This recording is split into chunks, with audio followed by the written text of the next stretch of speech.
Oi, pessoal do segundo ano, tudo bem? Vamos falar um pouquinho na nossa aula de geografia sobre o meio urbano e o meio rural. Com o advento da Revolução Industrial e por consequência da Revolução Industrial, surgiu grandes espaços urbanos, tá? E esse espaço geográfico, ele pode ser dividido em meio rural e meio urbano, tá? Ou seja, pelas áreas que são habitadas na cidade e por áreas que são ocupadas com atividades agropecuárias e produção extrativista, tá? A divisão da produção se dá entre o setor primário, que é de agricultura e pecuária, o secundário, que é da indústria, e o terciário, que é de comércio e serviço. Essa divisão ela se aprofundou em escala mundial e a população que é economicamente ativa, ou seja, aquela que está engajada na economia, que está empregada no setor secundário, passou a assumir maior importância na força de trabalho mundial. Então, cada um desses espaços tem as características sociais, tem características econômicas e também se relacionam, tá? O meio rural é constituído por espaços que têm atividades essencialmente agrícolas e de produção extrativista. Então, ele faz se diferenciar em relação às atividades industriais e produtivas que existem no meio urbano. Tradicionalmente, as atividades no meio rural são agricultura e pecuária, então vão precisar de grandes extensões de terra para desenvolver essas atividades. O meio rural é pouco povoado, geralmente, e as pessoas que vivem ali, elas trabalham e desenvolvem atividades relacionadas ao setor primário, que é a agricultura, pecuária e extrativismo. O meio urbano, ela apresenta algumas peculiaridades, tá? O custo de vida é mais caro e tem uma menor presença de emprego no setor primário do que nas áreas rurais. E as regiões urbanas, ela tem uma gama maior de recursos para sobrevivência, tá? De forma geral, é considerada urbana qualquer região que tenha uma população igual ou superior a 2.000 habitantes. E as áreas urbanas elas se caracterizam pelo desenvolvimento do setor secundário, que é o setor industrial, e o terciário, que é comércio e serviço. E as atividades de maior crescimento econômico nos dias atuais são aquelas ligadas principalmente aos setores terciários. Se por um lado a gente tem os produtos e serviços da cidade que vão influenciar o comportamento do campo, o campo é que vai abastecer a região urbana com as mercadorias agrícolas e pecuárias, né?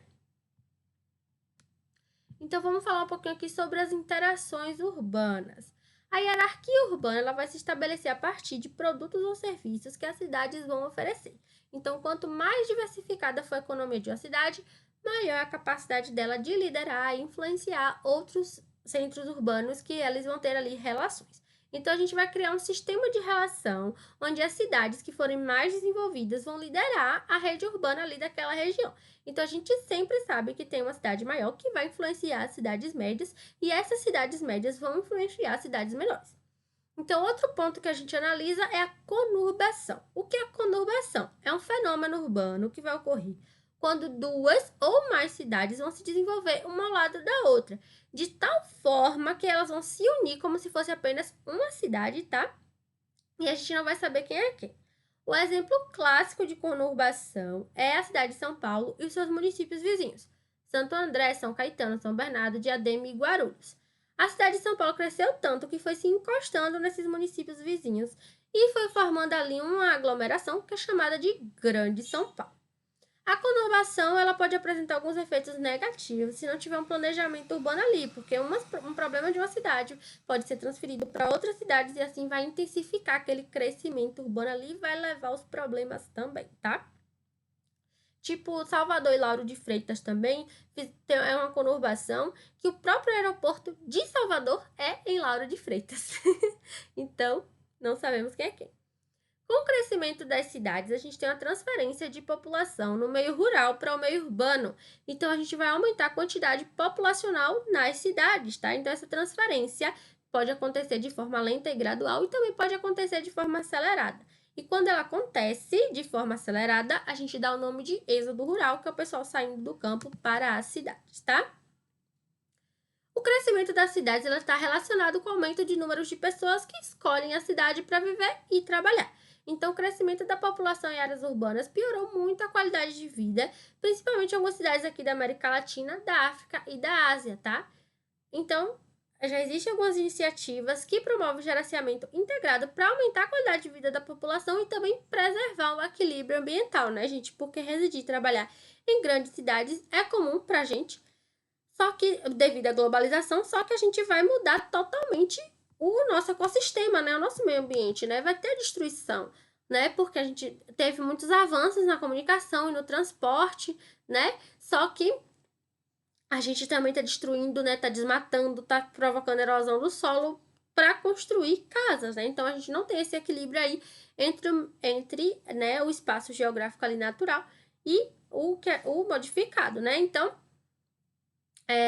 mantidas as devidas proporções, a gente teria que ter um padrão de redistribuição populacional, porque hoje a gente vê que o Sudeste, né, principalmente São Paulo, tem muita gente, e tem regiões, e tem cidades lá no Centro-Oeste, lá no Norte, que são pouco povoadas, tá, pessoal? Então, a gente é um país de urbanização tardia, a gente não tem muito emprego no campo, tá? Então, a população que tem que não acha trabalho no campo tem que ir para a cidade, tá? Então, por conta das novas tecnologias, por conta da indústria, por conta dos serviços urbanos, então o pessoal tá fazendo o êxodo rural, tá indo para cidades, só que acabam indo para regiões, né, que não regiões que estão lá, né, nas favelas e tudo, tendo pouco saneamento básico e tal. Então, acabam surgindo milhões de pequenos dramas no conjunto desse país. Então, problemas graves de habitação, saúde, poluição. Então, a gente precisa de escola, de organização de programas essenciais para a pobreza, a gente precisa de projeto de saneamento básico. Então, a gente precisa que o nosso meio urbano ele se adeque ao nosso meio ambiente também, tá? Para que a gente cuide dos dois, tá? Então, a gente tem que ter estratégias para esses problemas, tá? Pensando nisso, tem impactos ambientais da vida urbana. Então, as discussões, acordos e negociações que tem entre os países do norte e do sul, tá? Rodam em torno de 3 grandes temas, que é o clima, a floresta e a biodiversidade. Então, esses temas são muito relevantes, tá? Para os nossos governos e para a nossa sociedade civil. Então, a gente tem que estabelecer metas para melhorar a qualidade de vida no planeta e para redirecionar, né, o nosso estilo de vida, o nosso desenvolvimento para a melhoria do meio ambiente, tá? Então, as cidades são as principais bases de sustentabilidade, né? E a gente está, nesse momento, depredando o nosso patrimônio, que é o meio ambiente, tá? Então, a maioria da população está concentrada nas cidades, tá disputando emprego, tá ficando em torno dos polos industriais, tá? Dependem do transporte automotivo, do local até o seu trabalho, tá? A gente consome muito produto, consome plástico, tem muitas embalagens. Então, isso tudo vai tornando uma bola de neve e a gente não está dando o descarte correto ao nosso lixo, né? A gente está trabalhando em fábricas, as fábricas poluem o nosso ar, poluem a nossa atmosfera. Quando a gente vai morar em um lugar, ali foram destruídas árvores para ter aquele terreno. Então, a gente está tendo esse crescimento, tá? Sem a preocupação com o meio ambiente, a gente tem que pensar qual é a terra que a gente quer deixar para os nossos filhos. Então, para atender às necessidades do nosso modo de vida, a gente está depredando os nossos recursos naturais, está causando impactos ambientais que muitas vezes elas podem ser irreversíveis, tá?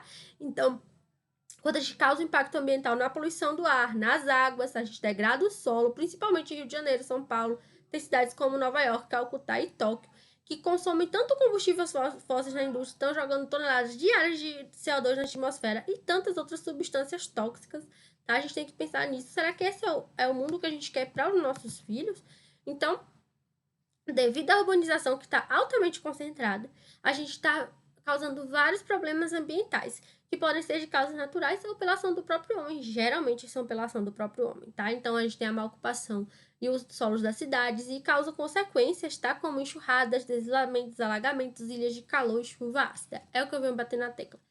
Todo mês de janeiro é aqueles deslizamentos do Rio de Janeiro, a gente morrendo soterrada, e a gente fica pensando, meu Deus, o governo não faz nada, mas a gente continua tendo essas construções de casas em encostas, então é um perigo aí para nossa sociedade, tá?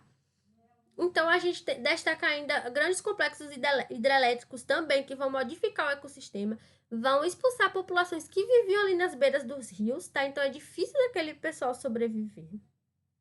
Existem agências públicas que são voltadas ali para a questão ambiental e para a formação de uma política ambiental. A gente tem a Secretaria Especial do Meio Ambiente, tá? Que é voltada para a conservação do meio ambiente. A gente tem o Ministério do Meio Ambiente.